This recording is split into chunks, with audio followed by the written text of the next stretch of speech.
Hello, ladies and gentlemen, welcome back to a brand new episode of the podcast. Today, I have been given the great privilege to interview Laura. Now, Laura is a copywriter and she works with brands and businesses to showcase their stories, their work, why they do what they do, how they do what they do, and just another different way of creating content. Now, this interview was very, very exciting, very, very interesting, and I really enjoyed it. And I just filmed it, and we basically just talked about some of the misconceptions when scaling a company, and some of the misconceptions when it comes to, talking to clients. So I hope you're going to take some value from this episode, and if you did, and I would love to hear what you think in the comment section down below.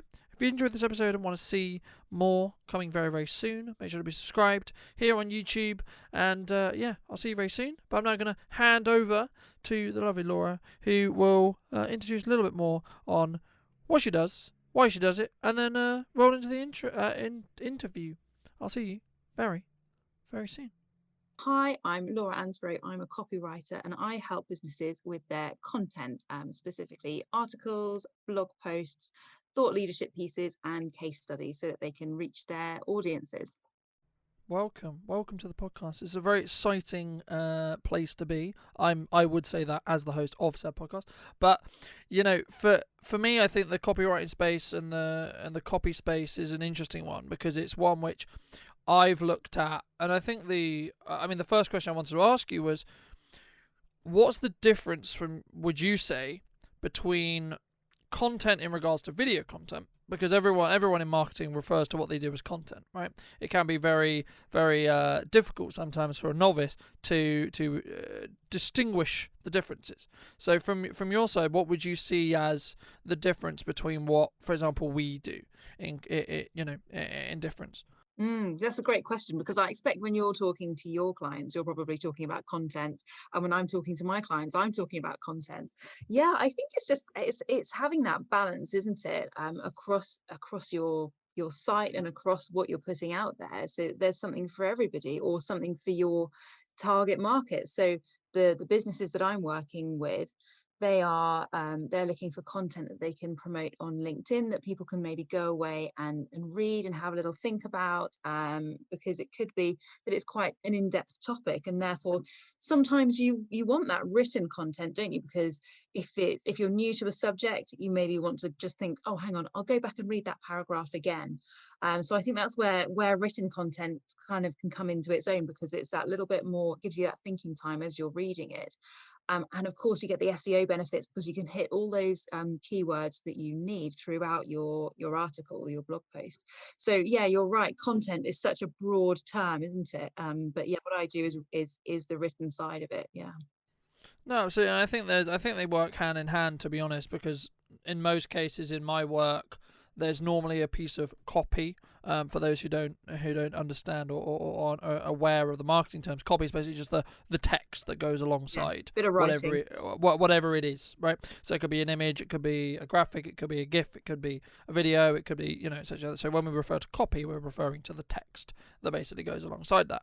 And I think that the main thing for me is understanding, in general in marketing, you want to be in a position where all of your messaging and all of the content that you do is the same in regards to the messaging is coming across the same, in regards to the topics you're talking about are the same, and understanding. And I know we've had conversations about who is your target audience member, right? Who is your ideal client in that respect? Who are you targeting in that respect? And I think it's one of those things where, and the follow-on question for that, I think, is for those people who don't know who their target audience is, because as we briefly discussed before we started the podcast, from my understanding, a lot of the people who listen to the podcast on a regular basis are people who don't necessarily understand a lot about the industry. So I try to simplify a lot of the industry terms and try to make it foolproof in that respect, because it's important if you're going to be starting out in the industry, or you're even learning the industry, if you're a student or whatever, that you understand the terminology which you're going to be dealing with on a day-to-day basis. So what strategies, or how do you go about helping your clients who may not know, if you do, how do they find their ideal client, or how do they get in touch with that person in their understanding of who that person is? Oh, I think that's such a great question, because I think when you start out in business, and I've been there as well, you just think, well, my target audience is everybody, because I wouldn't want to exclude anyone. But actually, it's so important, isn't it, to find exactly who it is who you want to serve. And that doesn't mean that you have to exclude anybody, but it means that if you can find those people who really would benefit from what you do, then it means that you can talk directly to them. And something that I talk to my clients a lot about is, what is it that their target audience needs? Who are they? Are they, are they a parent? Are they a person in business? Are they somebody who loves sport? Are they somebody who always likes to look really beautiful and have that great aesthetic? So it depends on, and of course people could be many of those things, but it depends what mindset people are in when you're talking to them, as to how you're talking to them. So if you're talking to people who are parents, then it influences everything from the words that you use to talk to them. So if they're parents, then you might be saying, hey mums, hey dads, hey parents. Whereas if you were talking to them in a context of their business life, then you wouldn't be addressing them like that.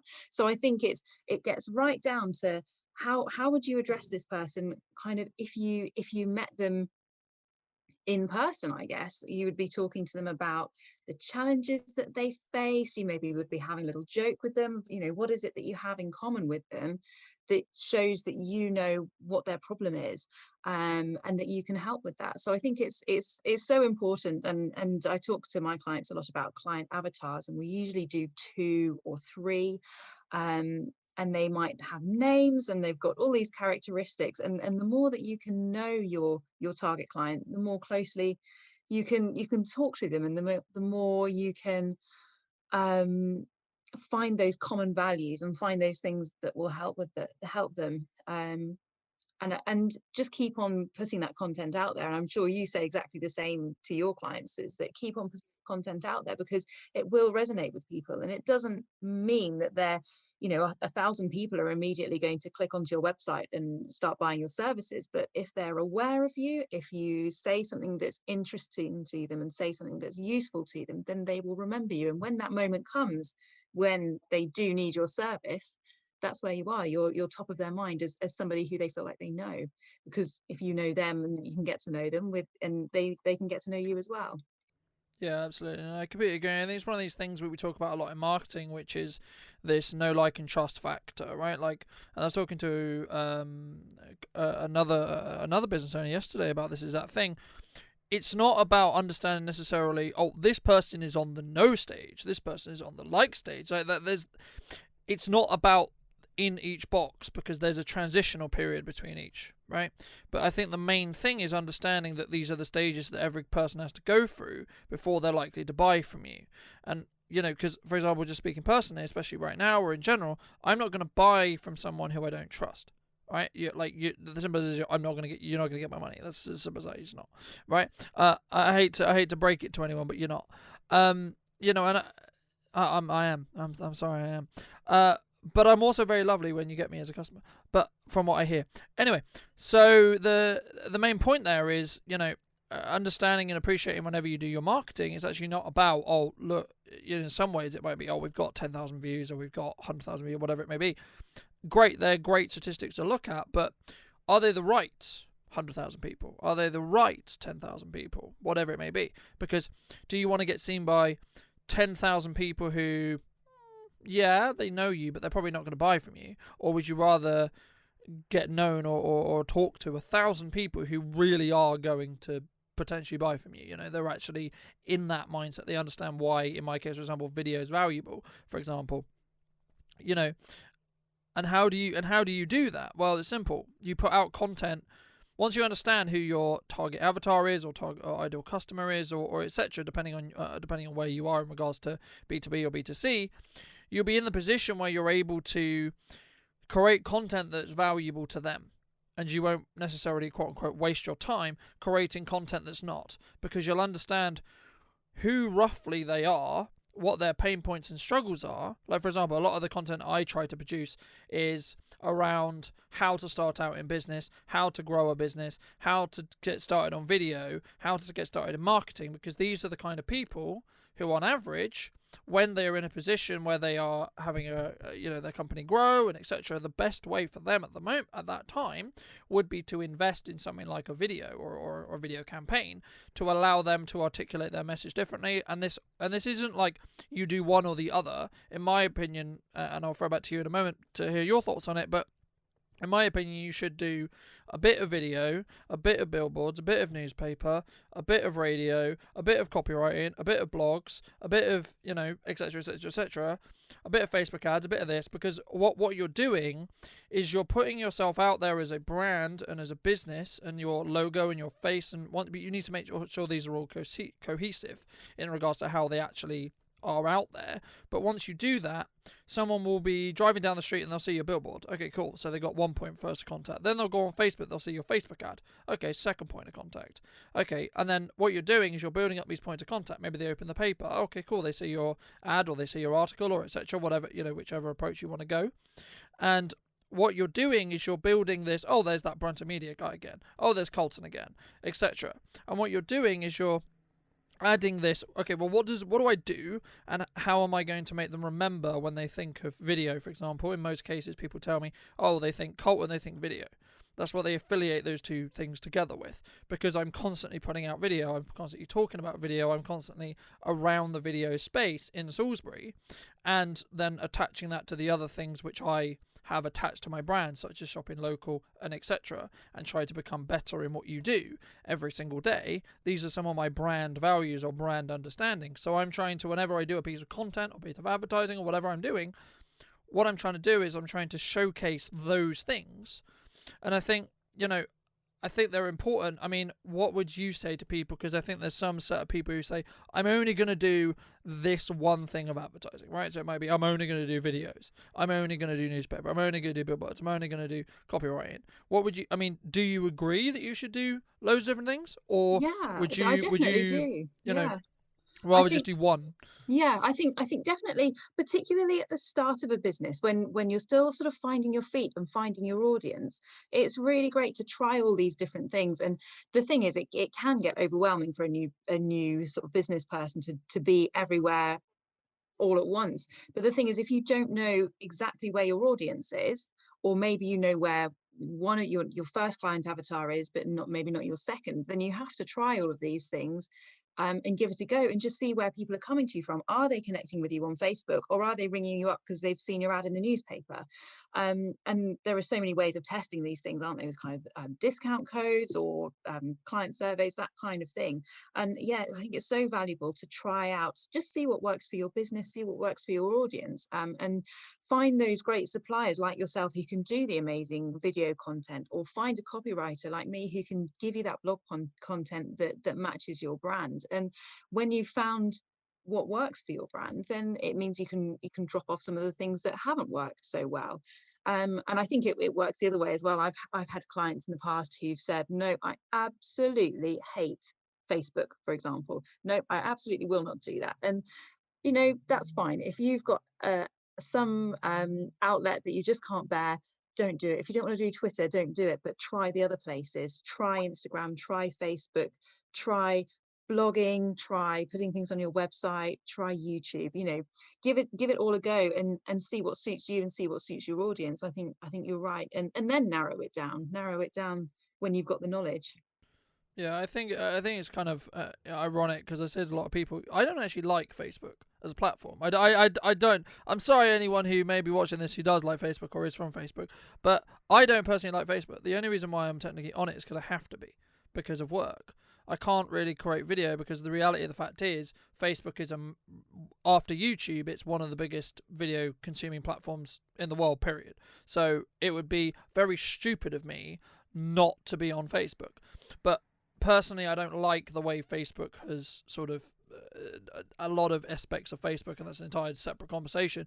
But I think for me, it's about understanding and having a different approach in regards to, I'm going to do this a business, but I don't have to be on it personally. Like, I have two reasons why I have a Facebook. I have to be because of business, and I have people I only can connect through who I know from, school and etc. through Facebook. That's the only reason why I have a Facebook. And also it's convenient because it's Facebook, those who don't know, Facebook owns WhatsApp, LinkedIn, not LinkedIn, sorry, Instagram, and so they have that cross-platform advantages. So you can schedule stuff to your Instagram through Facebook. You can get the analytical data from both in the same place, etc. So that's why Facebook is the quote-unquote giant that it is, because it literally bought up its only competitors, pretty much. That's what it did. But what it did was very smart in the respect to it saw what was working on other platforms, and then it emulated it. So it saw the popularity of TikTok, for example, and it launched Reels, which is basically a carbon copy of TikTok. That's basically what it is. The same was true back when Snapchat launched Stories. Instagram jumped on it. Now, the majority of people, arguably, I would say, aren't utilizing their stories enough. Again, that's a separate conversation, but I think, if just very briefly on that, I think it's not just a place to go, hey, I've got this thing on my grid, hey, I've got this thing going on. You also need to let people in and add value content outside of what you're trying to promote, because otherwise all it becomes is another promotion tool and people will just turn off, right? Imagine I'm going to play a TV ad repeatedly at you.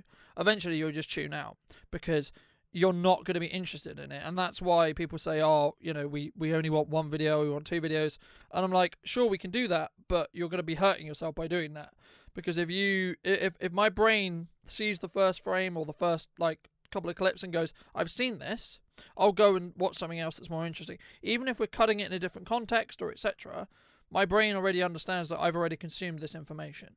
I've already seen this information. I've already, gathered whatever information there is to gain there. So I think that's why having, new blog posts going out in your case perhaps, or new videos in my case, you need to do that. And that's why I have a weekly talk show and I try to bring on as many different people as I possibly can, because it allows the audience, if they choose to be in a position where they can maybe not watch this episode if they're not necessarily interested in copywriting, but then they can come back to it if they want to.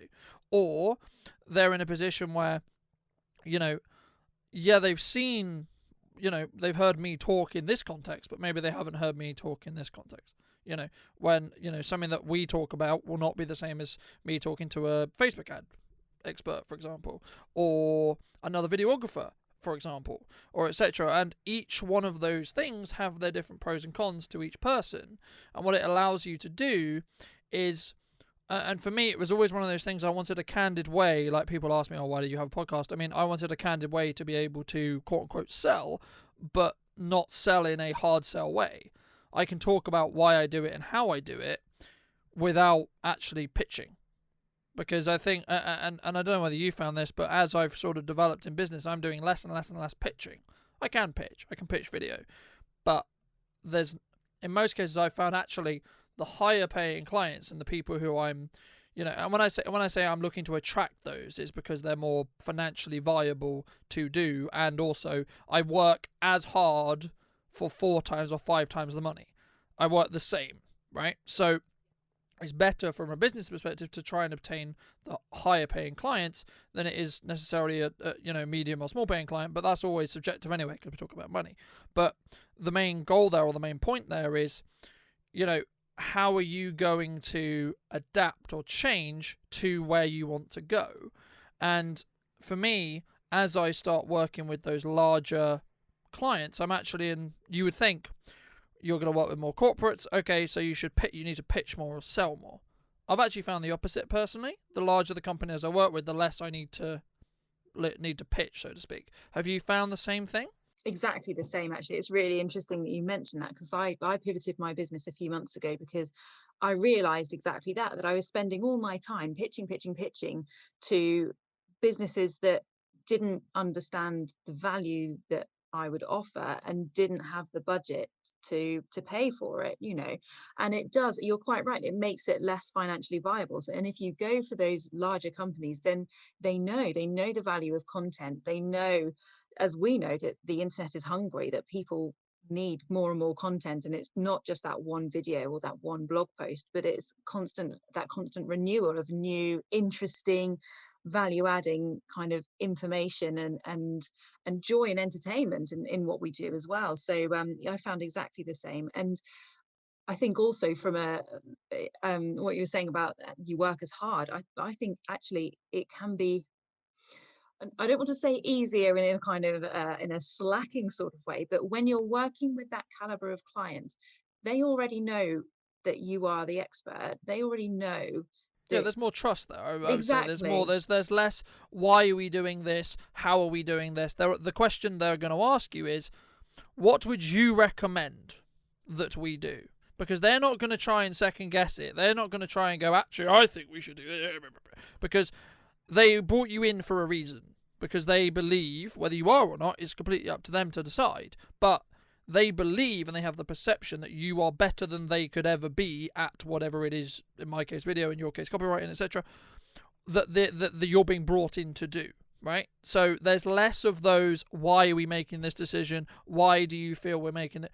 There's less of that because it's more, what would you recommend we do? And I always say to my clients, look, this is what I would do and this is what I'm going to suggest we do. It's completely up to them whether they decide to do that or not. That's their decision. If they decide to go, actually, can we go this way? Okay, let me tell you why I wouldn't suggest going that. We can still go that way, but I'm going to suggest why we shouldn't go that way. And if they still decide to go that way and then we don't get the results that I expected or they expected, then I will go, well, maybe let's look at, maybe the direction was the issue, or maybe because we went that way instead of the way I originally suggested, maybe that was the problem. Maybe it wasn't. There's a misconception sometimes in marketing that you do X, Y, and Z, you get more money, right? Unfortunately, that's every marketer would tell you, we would love our jobs a lot more if that was the case. Honestly, our jobs would become a lot easier if that was the case. However, the problem is, it's like trying to get a bullseye with a dart on a moving target most of the time, because you'll strategize it and you'll go, okay, cool, but then by the time you've done all the strategy work and you've worked it out and then you've produced the content and then you've released it, the goal which you were initially trying to hit has changed or tweaked or slightly gone differently. So either the entire community that you're trying to focus on has moved on into something different, or your industry that you're serving, so not necessarily your industry, but the industry your client is in, has also changed, what the practices are, etc. Because in most cases, the industry is constantly moving forward. Mine, yours, whoever's. So if you're stood still, you'll be left behind. Because if you're not consistently, and that's why one of my why I hope I pride myself on always trying to be better than I was yesterday, because it's allowing me to constantly push that gap forward between people who are staying still and people who and I'm moving forward. I mean, have you developed? I mean, the question there, I was trying to think, like, how can I twist this into a question? But I think the question there is, how have you, if you do, kind of develop that mindset to always be like, I'm not necessarily good enough right now for the client I have tomorrow or the client I want to attract tomorrow. So how have you kind of done that? Do you have like a step of, these are the personal growth things I need to do, or do you have other coaches or other copywriters you talk to in a group, or is it like how have you found that works really, really well? Because I think it's really important to find out why those reasons are, especially if you're looking to get into an industry. It could be my industry, it could be your industry, it could be any industry. Because if you don't know how someone else is moving forward, how on earth is someone who's just going to get into the industry work out of, well, we'll just go this way and we'll see what happens? Yeah, I completely agree with you. And it's all about, I think, when particularly for those listeners out there who are becoming self-employed, it's quite scary. Suddenly you're responsible for your own professional development, and in one way it's like, wow, I can send myself on whatever course I like. This is I can brilliant. go to the moon. Exactly, the world is your oyster. If you feel like you need a scuba diving course to be a jewelry maker, then do it, whatever. But at the same time, That I there would is love to see jewellery made underwater. Sorry to cut you that'd off, be so cool, but wouldn't I it? just had an idea. Film jewellery making underwater. Anyone? Yeah, I'm just saying. Anyway, yeah. carry on. I think yeah, so I think it is important to take that responsibility for your professional development and kind of think to yourself, okay, what skills am I going to kind of learn as I go along, learn through doing? What skills can I just Google, and where do I need help? where do I need somebody else kind of guiding me through? And for me, that's sort of come from three main places for, sort of the guidance and help of others. One is I have a business coach who I work with. And because I love writing, I love copywriting, and I love working with my clients, but I'm not so hot on the business side of it. I tend to get a little bit scared, a little bit intimidated by doing it, and tempted to hide under a rock rather than put myself out there. And so working with her, she's really pushed me to sort of up my image, to put myself out there a lot more, and to develop a few strategies to help me with that business side of it. So that has been invaluable. That's been amazing. And then in terms of the actual nuts and bolts of what I do, I mean, my background was in marketing, so I already knew quite a bit about copywriting that I just picked up. I have a love of language. I've always loved reading, and I've always written little bits and bobs. And the marketing kind of showed me that that's where I wanted to head. And so when I decided to go freelance, I did online. In fact, I'm always doing some training or other of some kind. So usually an online course, sometimes a group course, which are, they're great because then you get that interaction with other people who are learning and you get to share ideas. So I think on any kind of training that you can do to keep your ideas fresh, to keep you engaged, and to help you work out what you can bring to your clients next. I think that's just completely, it's so worthwhile, isn't it?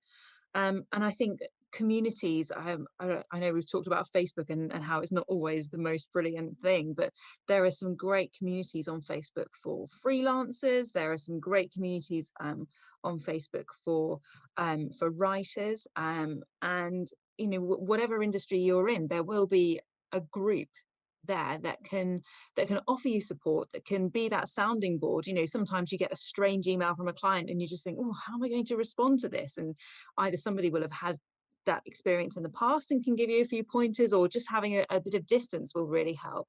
And I think the communities on LinkedIn as well, when you start to follow people who have been doing it maybe a couple of years longer than you, who you admire, I think it's really nice to kind of pick up tips from them and to just immerse yourself in that world and feel like a part of it. I think it's really nice to have that sort of peer support and be able to offer other people support as well, because no matter how much of a beginner you feel, there's always somebody who started a day or two later than you. There's always somebody that you can be a role model and a support for and a help to. And even if people will be asking, say, business questions on a copywriting forum, and I'll be able to say, oh, I had this experience and my business coach told me to do such and such. And I think no matter who you are, you're always kind of looking up to somebody and taking on their advice, and you're able to pass that on to the next group of people as well, which is so valuable and so worthwhile, isn't it? I expect you find the same, do you?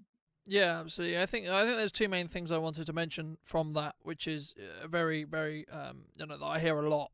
The first one is community, and developing your own communities and building a community around your values, around your brand, around your business, around what you do. So for me, for example, I utilize or try to help and showcase businesses in the Sourcebeat community. It's what I'm now known for. People have said this, I haven't said this, but now it's what I'm getting my name known for, right? The Showcase series is a key example of that fact.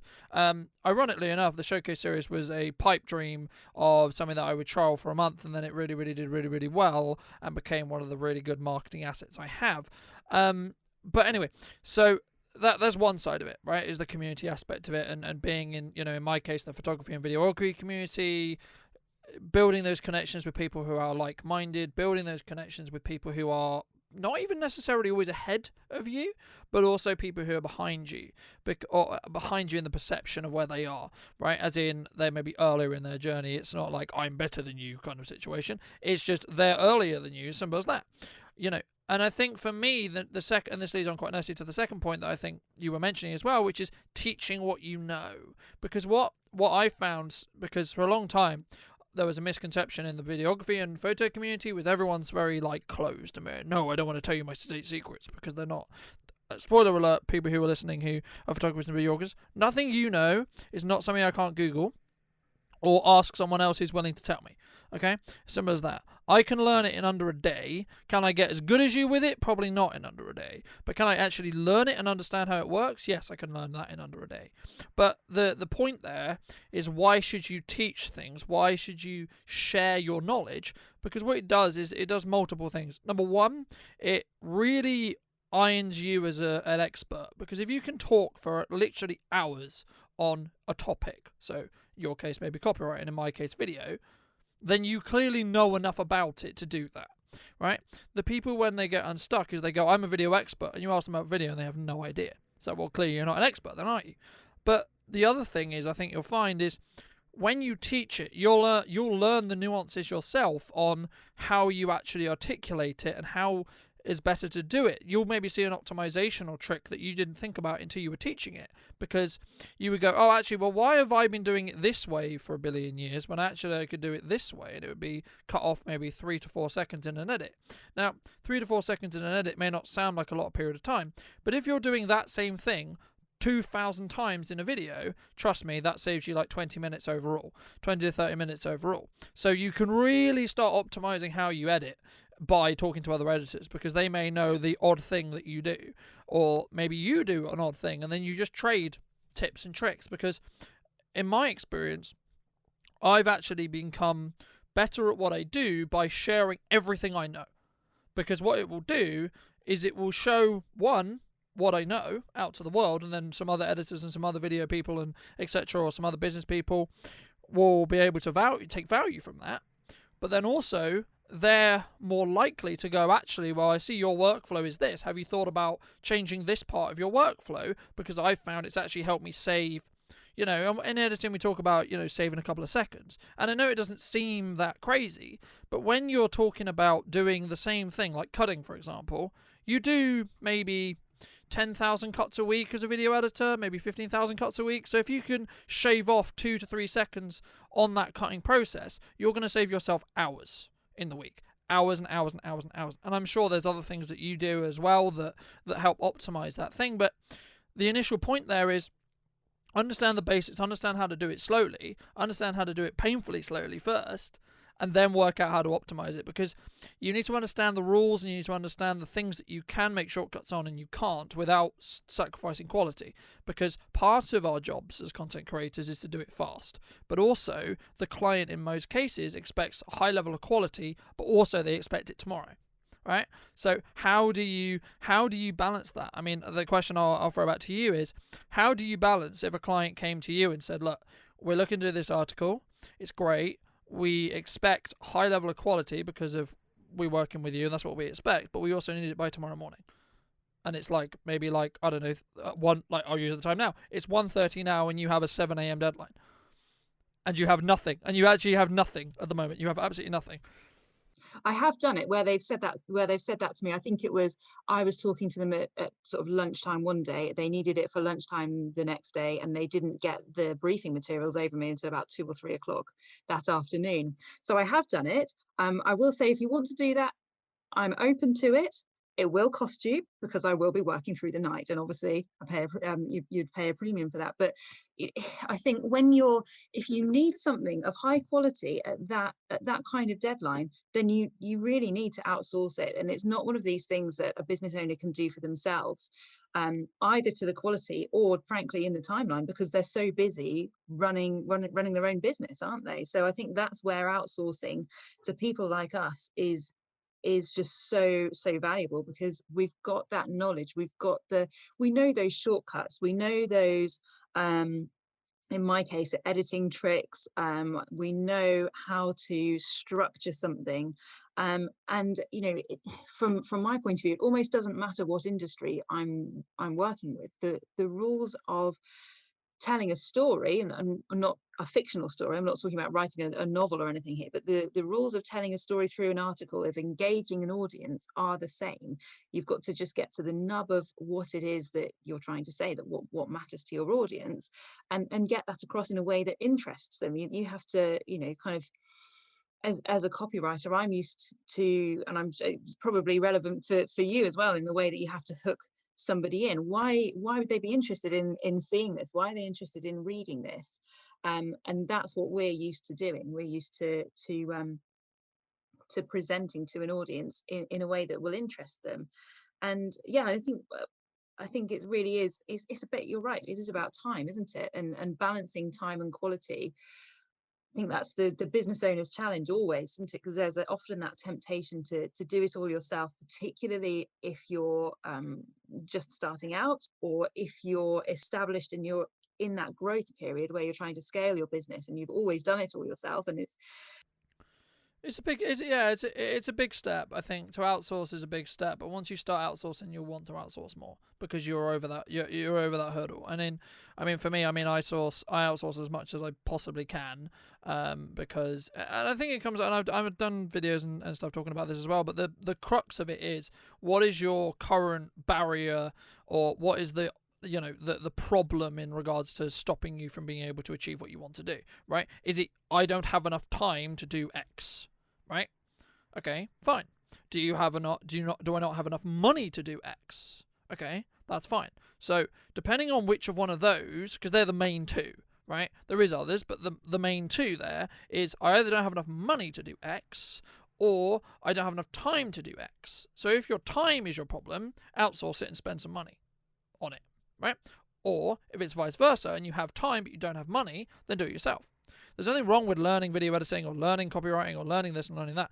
But the thing is that you need to understand is, when you hire an expert, the right kind of expert, right? Some people will say otherwise, but the right kind of expert, and you'll be able to see this by the amount of content they have and the quality of their work, and you'll be able to make a judgment. And I work a lot on gut instincts. Right? Normally your body's quite good at understanding if someone's bullshitting you or not, right? And I say that in the nicest way possible, because there's one thing about being able to sell a product or service really, really well. That means you're a good salesperson, okay? There's another thing, can you actually deliver on what you say you're going to deliver on, right? But I think the main thing there is understanding, if you're going to outsource it to someone else, what you're actually gaining is their experience, their time, their energy, and also their ability to do something 5 times or 6 times faster than you could do it. And that's not saying you're not good at what it is, but for example, if I opened a piece of editing software for you, you would spend probably an hour getting to the basic of understanding of what every panel does. At that point, I've probably done half the video that you wanted to edit. At that point, because I've used that program, and I've been editing for a very long time, so I don't need to sit there and think, oh, what does this panel do? I'm thinking about the video and not the tool in which I'm using to create the video. And I think in your case as well, it would be very similar. Whatever you're writing on, whether it's Word, Google Docs, whatever, the medium in which it doesn't matter. It's a tool. It's about, okay, I know that I can write. Okay, so we'll talk about hooks, for example. In a video, you have probably the first 5 seconds to 10 seconds tops that you have to hook the person watching into watching the video. If you get them beyond 15 seconds, they're probably going to watch at least a minute, right? So and I imagine it's the same is true with you. If you can get them beyond 10 to 15 lines, they're going to read the whole thing, right?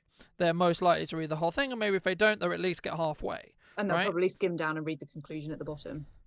Yeah, exactly. And people skim videos as well. But the point is understanding that people are going to do that and designing whatever you're creating to accommodate for that. But for example, do you have a roundup of what you talked about at the end of the video? Do you do a trailer that hooks people in on social media? For example, something that I do a lot for clients and myself is I create, say, a bigger video for YouTube that's maybe 10 minutes long, but then I create a 1-minute trailer that really makes you want to go to the YouTube to see the full thing, because I give you enough to care about what it is and what I'm doing or whatever I'm talking about in some content, this is. And then you're like, okay, well, what actually happens, right? Sometimes I leave it on a cliffhanger, or sometimes I leave you just enough so you're like, okay, I'm interested, but I don't know the answer yet. So where do you find the answer? We find the answer over on YouTube. It's the same as what we do with the podcast as well, which is we cut, 4 clips out, we put them out on socials, and that is basically ideally going to say, well, firstly, are you interested in this episode or not? Because if you watch the 1 minute, you're probably going to be interested in the 40-minute version, maybe. Or even if you're not, watch the first 20 minutes and see if you find value in it or not. The point is about creating valuable content, understanding what's valuable, again, coming full circle back to your ideal client again, about where the value lies with them. What are their pain points? What are their concerns? What are their issues? And I think the main crux of that point is, how are you going to give that advice? So let me throw it back to you and let me ask you, if you're going to choose one piece of advice to a starting business owner, what piece of advice would you give to someone who's, say, in their first year and doesn't have, and is so overwhelmed because there's so many people going, you should do this, you should do this, you should do this. What one piece of advice would you give them? Oh, that's really hard because, already there are about 10 jumping up and down in my mind. The one piece of advice I would give to a new business owner, gosh, I would probably say play to your strengths, because whatever your business is, you've gone into it because you are the expert in that field. That's where you can deliver the most value. And so any of the other activities that you're having to do as part of the running of a business, whether that's the accountancy work, whether that's the social media stuff, if that's taking you away from what you're doing for your clients or what you're doing for your customers, then effectively it's costing you money. And it comes back to really what you were just saying about time and money, doesn't it? That if you've either got the time or the money, well, yeah, but time is money, isn't it? Because if you're not able to go out there and earn your worth because you're busy faffing about on Instagram when you don't want to be faffing about on Instagram, or you're trying to write that kind of 800-word blog post, but it's just, writing just isn't your thing, so it's taking you 3 days, then you're not getting the value from your time. You're not out there earning. So I would say the most important thing is to play to your strengths. And if you've gone into business to do what you love, then do what you love for the maximum amount of time and get somebody else to deal with all of the other stuff. I have somebody who does my books and all my invoicing because I can do it, but it's just a drag. I'd much rather be sat having a chat with a client and then getting on with their case study or their blog post or whatever, because that's what I love doing. That's why I didn't go into this because I like writing invoices and raising invoices rather, or creating Instagram posts. That's the kind of the other stuff that, yes, needs to be done as a function of business, but it's not me that needs to do it. I want to be sat there with my pen writing for my clients. So yeah Absolutely, I completely agree. And I think it's one of those things where you need to understand what is that trade, what is that thing that you do as your business, right? In my case it's video, in your case it's writing, etc. But it's understanding that and then appreciating what are the supporting arms here that you can be in a position where you can kind of outsource them to an extent. And we talk about this a lot in this podcast in general. We go, we've said, do you have the time or do you have the money, right? But also another way you think about it is, let's say, just for principle, right, your day rate is £1,000, right? You can make £1,000 a day. Okay, so what do you spend your day doing when the days you're not getting paid £1,000 that you could outsource for less than £1,000, which would then free up your time to be able to get a day, or be able to be in a position where maybe you don't have a demand for it yet, where you could create marketing material that will get you more clients at £1,000 a day. That means you make money, right? Let's say, for example, your expenses on your outsourcing, your editing, etc., whatever it is that you're getting outsourced, is only, I don't know, £500 a day for that day, right? And they do a month's work or whatever it is, but you're making £1,000, right? That means you're £500 up already. And that's right? not bad, is it? So, and you're going to increase your revenue by doing that, because every day you do that, you're basically getting an extra £500, but your business isn't suffering because it's being done to a higher level, arguably, if you outsource it to the right people. Again, keyword there, right people, right?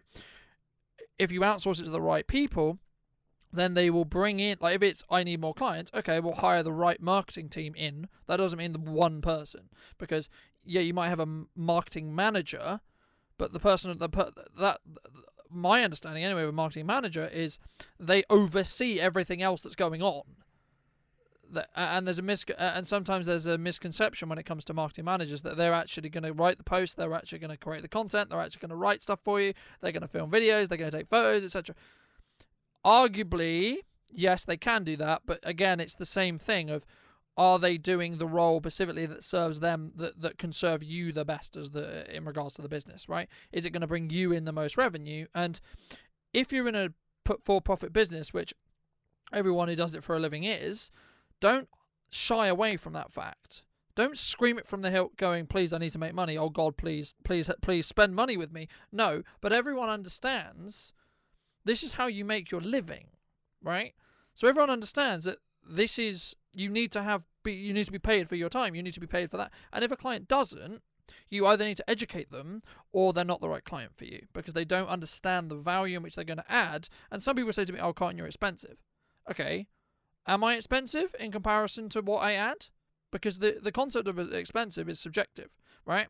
Something that you would say is expensive, I would arguably say it's not expensive, and vice versa, right? It's about understanding right this moment, right? Is that service or that thing that that person offers worth the amount they're asking for? It may be that they're not, right? It may be very possible that right this moment, you as the business owner are like, I have a need for that, but it's a smaller scale or it's a smaller amount of money. And that's not to mock the person who's 3, 4, 5, 6, whatever it is, times that. It's at this moment the business needs, and you need to understand as a business owner what your business needs, right? So let's say, for example, you think you don't know whether video will work for your business, right? A way to find that out is put 5, 6, 7, 800 quid into a video and see what happens. If it got you loads of traction, loads of people liked it, you got good feedback, then that probably tells you a sign that video could work for your business. Okay, then let's talk about some larger budgets to do larger scale campaigns. Fine. But if that video goes out and it flops or etc., it's normally the strategy that goes behind it or necessarily the quality of the video or both. But then you can make the decision because then you're deciding, okay, at what level do I want to invest in video here? Right? And I think it's the same with copywriting, right? Again, I'll throw back to you as well in that respect. But I mean, what people would you say, because I'm sure you've had it as well, oh my God, you're too expensive.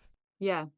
Yeah, and I've been offered that amazing deal of being in on something from the beginning, i.e. they're not going to pay me, they just hope that I'll enjoy the prestige of working with them. And I've been offered half price packets of tea for the privilege of working with somebody, and I've been there, I've been screwed down on price by people as well, and it's not worth it because they're always, I think, as we were saying before, it kind of comes back to, if they don't value what you do, then they won't listen to your expert advice, and then invariably or it's going to be harder, for them to listen, right? I don't think it's a yes or a no situation. I think it's going to be harder. Yeah, right? I think you're right. I think the two examples that I have in my mind, it has been just a disaster zone where the advice hasn't been listened to, and they've not, they've ended up with something that they're not happy with, even though I've been telling them all along, this isn't the direction that you need to be taking this piece. But I mean, the very key example I can give with it in that is a really easy one. I'm going to beat my head against the wall. Did you know that beating your head against the wall hurts? No, I'm going to continue beating my head against the wall. And then you come back to me and go, why does my head hurt? And you go, because you beat your head against the wall. I told you not to beat your head against the wall. But I thought it was a good idea to beat my head against the wall. And, it's this thing of like, when I said not to beat your head against the wall, that's because I knew it would hurt, right? And that's because I knew it would damage your skull, right? So maybe next time when I say don't beat your head against the wall, it might be a good idea not to beat your head against the wall, right? And I know that's a stupid example, but it's the principle, right? The thing we're trying to teach here is the principle of why are you, like, I ask the client if they're going to say that, well, why are you bringing me in then? Right? Like, if you don't want to listen and you don't want to do it the way that I feel it's going to work or I feel it's going to benefit you in the long term, why are you paying me the money? Why are you hiring me? And me and some clients have decided we're not the right people and we're not the right people to work with because of that. That's fine. Nothing wrong with that. It's about understanding, and that's why I like to have initial conversations with people who maybe I don't work with them for 6 months, a year, 2 months, 5 months, 7 months, 12, however long. That doesn't matter. I'm building a relationship and I'm trying to see and gauge, okay, well, what do they need right now? Is it me? Is it not? Is it, do they want my advice? Do they want my video production skills? Do they want podcasting skills? Do they want my mentoring? What do they want, right? Or are they in a position where they can choose, or they're not 100% sure. So, maybe they're looking a bit more cautiously at money because they don't know whether it's going to work and whether they're looking for me to sell, or maybe they just don't, me and them just don't gel. Like that happens too. Like people, look, something I learned in retail for a very long time is you're not gonna make everyone happy, right? So focus on the people you can make happy, and try not to, if you can, deal with or talk to or interact with the people who you can't make happy, because there'll be someone else who can, and there'll be someone else who will make them happier than you could make them because their personalities gel. The reality of the fact is, in both of our industries, or in any other creative industry, or arguably I would say in any industry, you have to be the right person. People work with people. If it's not going to work, it's not going to work. It doesn't matter how good you are at what you do and how good they are at what you do and how much money they got to spend, or etc. If I think you're an asshole, I'm not going to work with you. It's simple as that, right? Or I don't like your approach, or I don't think this is going to work, or etc. And I see something that rubs it the wrong way, or I think there's some, I'm not working hard to say whether you should or shouldn't hire me anymore. You either will or you won't. You either understand what I do and you see value in it, or you don't, or maybe it's not the right time for you. That's fine.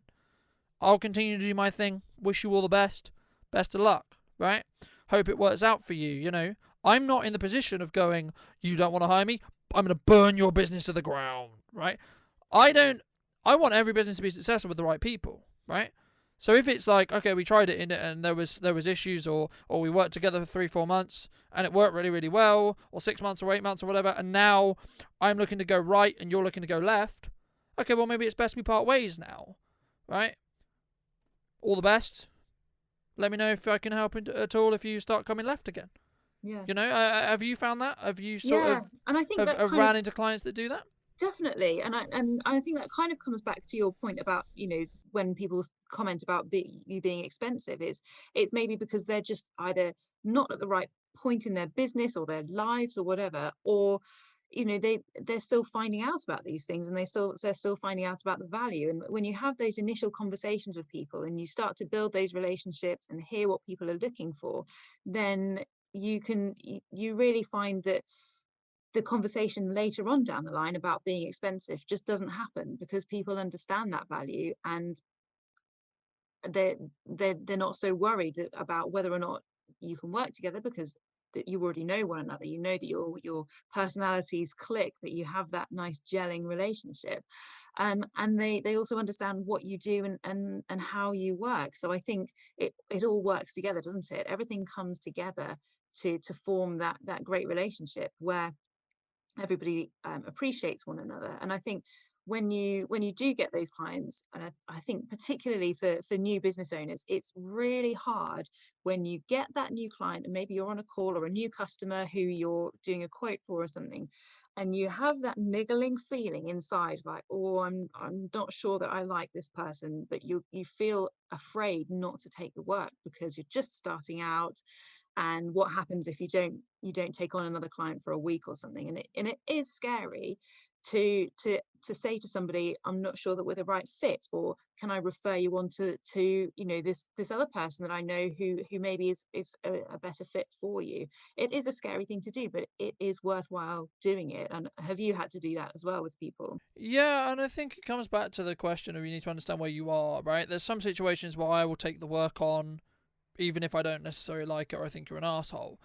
And the reason why is understanding a very simple concept that a very long-term business associate of mine that I worked with for a very long time told me, you need to understand where your breadline is, right?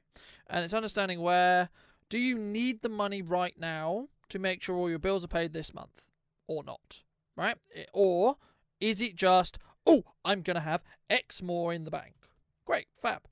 Because when you are in a position where you only care about, oh, I have X more in the bank, you're actually not worried about paying your bills for that month or the following month, then you can be less, I guess, open to taking projects you don't want, right, or aren't passionate about, and it's about understanding that. But I mean, this is more like, again, not a financial advisor, but again, it's more about understanding where your breadline is, so you can make decisions upon that. And building off what you discussed a little bit about, early business owners, did you jump into going full-time business maybe too early, right?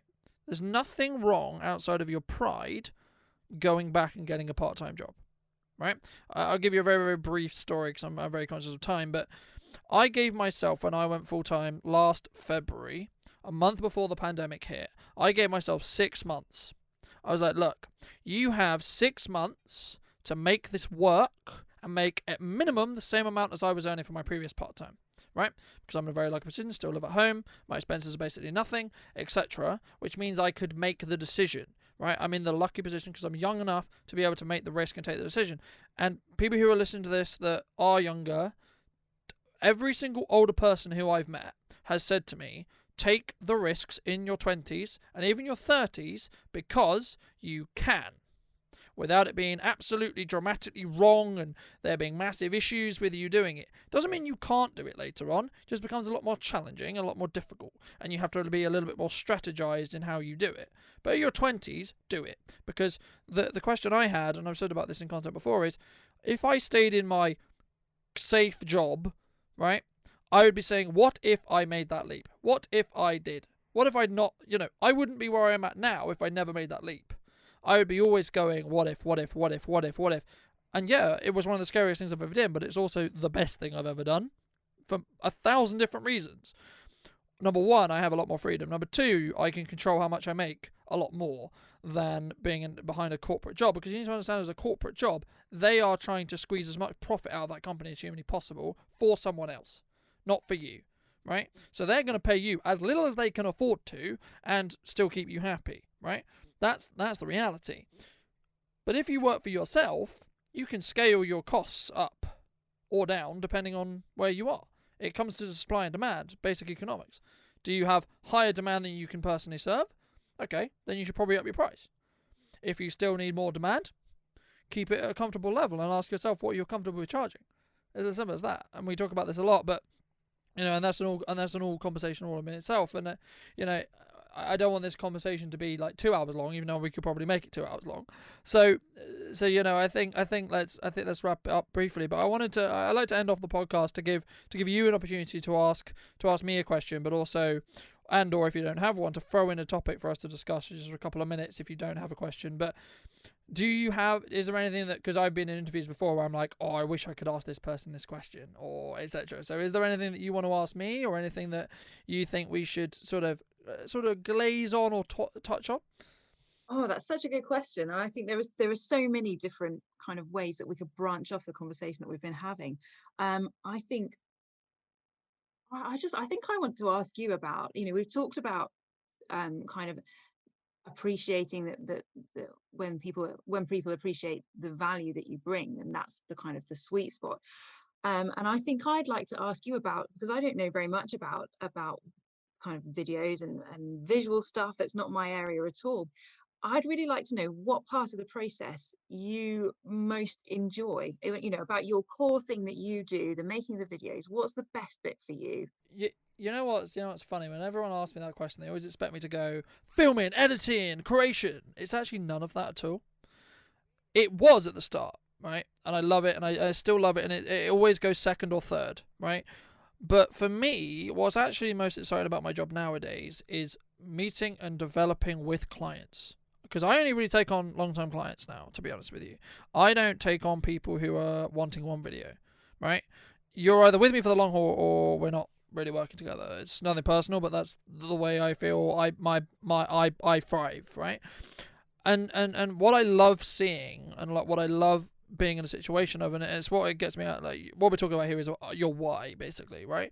And my why is to remind myself, and I try to remind myself whenever I can, but it's to appreciate and understand, if I've worked with a client for a long time, where were they at the beginning, right? Where were they when I first started working with them, and look at where they are now, right? That might be a month ago, that might have been 6 months or 7 months ago, but seeing that process and seeing their own, because what you're sometimes, I'm sure you found this as well, is if you work with someone long term, it's not just you creating content for them. It's not just you helping them with their marketing. They're also growing their business understanding. They're also growing what they're doing. And they're also in a position where they've actually grown so much more as a person and as a business owner through working with you and having the conversations about marketing, having the conversations about who the ideal person is. And maybe they've thought up other ideas of how they can, pivot or change their business.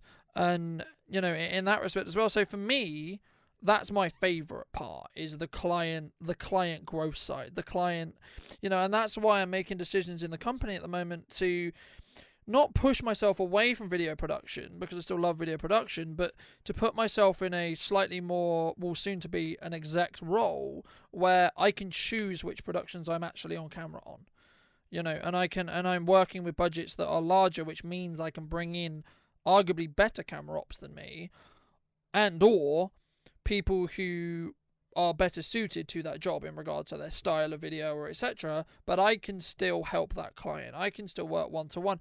And some would argue maybe I'm becoming more of a marketing manager and helping with strategy. That's fine. Right? I don't bother putting a title on it, because I know what I do. Right? I know what I do, I know what I'm good at doing, and I know what I'm going to get better at doing. I've never said for a second that I'm good at what I do right now, because I'm always going to be better than I was yesterday, today. That's the point, right? And I think the final note I personally would like to end on is, if you are not in that position, try to work on your mindset first to be, you are not good enough today. I'm not saying that to demotivate you or make you feel bad. It's simple, because as we discussed briefly in this podcast as well, you need to be moving forward. Arguably, especially if you want to catch your industry and get to the point where most of your competitors or people you look up to are, you need to work harder or faster or smarter than they are. Simple as that. And it's one of the things which I've found very, very, very useful, and something which I actually arguably learned from college, one of the only things I learned from college. So I have a game development degree in college, and a BTEC anyway. It doesn't matter because I don't use it anyway, so it doesn't matter whether it's a degree or but the principle that I learned, the principle I learned was the work ethic around building a plan and then executing on the plan, right? And just to briefly finish off, how I learnt that was in the last 6 months of your college course. You're basically told, this is your objective, I'll see you in 6 months. That's it. That's all they tell you. And it's great, because for me, well, there's two kind of people. Then there's people who slack off for 5.5 months and then realize, oh shit, when they have, when it's like 3 weeks to go, and then they work really, really hard for 3 weeks. Or there's people who build a plan, build an idea, and it's building that objective-based thing, and it's allowed me to really have this work ethic and this mindset change that has allowed me to grow Bronte Media to where it is now, and it will allow it to become what I want it to be in 5, 10, 15 years. And I know where that is, and people say, oh, do you have a business plan, etc. I do in my head, but I don't write it down because I don't see a point, because I'm just going to rip it up and do it again in 3 months anyway. So there's no point. As long as I'm, and I'd recommend everyone has a coach of some description, whether it's a business coach, life coach, whatever, because what it's going to allow you to do is say, these are my long-term goals right now. Let's look back at them in 3 months, 4 months, 5 months, 6 months, and see if they're still where I want to go. Because you're going to change, you're going to adapt, and your business is going to change and adapt as well. So, hopefully that answered your question. I don't know if it did, because I'm very good at talking and changing and sort of going off on tangents, but hopefully that did answer your question. And I think the answer was actually not what, again, I'll throw back to you, but I don't think it was what you were expecting me to say. No, it wasn't. But I think that is so wonderful what you were saying, and I think it links really nicely into something that we were talking about earlier about building those connections with peers, whether they are more experienced or less experienced than you. Because as you've just said, if you're looking to maybe outsource some of the video stuff yourself, you've made those connections, you've seen those people growing and developing, and you've either looked up to them and asked them for advice, or you've had them come to you for advice, and you've seen their skills that way. So it just shows, doesn't it, that if we all collaborate together, then it's all to the good, isn't it? Let's not be secretive. I've had some of my best most enjoyable pieces of work in the last few months have been with other copywriters, either collaborating or subcon arrangements, and it's just been such a joy to work with other people who know and appreciate your industry. So yeah, I think it wasn't what I was expecting to say, but what a great answer. Thank you. No, absolutely. And I really appreciate you coming on. I really appreciate the time. For those people who would be interested in seeing some of your work, perhaps having a one-to-one with you to see what you can do to help their business, where's best to reach out to you and have that kind of conversation? Oh, reach out to me on LinkedIn. I'm there as Laura Ansbro. It's the social media platform that I'm most active on. Yeah, it would be really great to connect with you and have a bit of a chat. And if anybody does want to find out a little bit more about what I do or the outsourcing process, because as we've touched upon, it can be a little bit scary to outsource, especially if you're new to it, or especially if you're maybe you don't know much about the industry. I'm really open to having a chat. You can book straight into my calendar. I'll happily share the link with you, either on LinkedIn, or if you want to put it on your blog post comments, and then do just book straight in and let's have that chat, and let's yeah, let's get to know one another a little bit. So yeah. Fabulous. Job done. Thank you so much, ladies and gents, for joining me once again. I hope you did enjoy that hour-long interview and conversation about everything clients, everything business, everything kind of how we go about tackling some of the problems and some of the growth challenges that can happen. And ironically enough, I wanted to talk a little bit more about the pandemic, but we didn't actually end up getting there. So, maybe this might be a chance and a way to move away from, the pandemic specifically. But thank you so much for watching once again and listening to this interview. I hope you did enjoy it. And as I say, I'll be back next week with a brand new guest. It's going to be very exciting. I'm going to be sharing a brand new story and some brand new value for you on the podcast. So thank you so much for listening once again. I'll see you very, very soon.